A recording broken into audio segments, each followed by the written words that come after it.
All mother's typical routine in the morning. Other than cooking,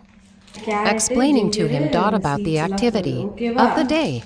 இது வந்து lunch price activity பண்றதுக்கு ஓகேவா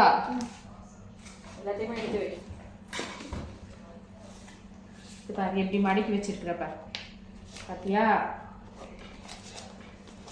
இது உள்ள வைக்கிற சரியா இது உள்ள இருந்து எடுத்து வச்சிட்டு இது உள்ள வச்சு எடுத்துட்டு வா இதுக்கு டியர் டைமா மம்மி டியர் டைம்லாம் இல்லை நீங்க ஃபேவரட் ஸ்டோரி படிக்கிற டைம் நீ இதெல்லாமே உள்ள வைக்கிற சரியா இது இவிஎஸ்க்கு இந்த ஆக்டிவிட்டி எல்லாத்தையுமே யூஸ் பண்ணிட்டு எடுத்துட்டு வரணும் சரியா குட்டி அப்புறமா உன்னுடைய COP28 பண்ணணும்ல தெரியும்ல என்னென்ன கலர் அடிக்கணும்னு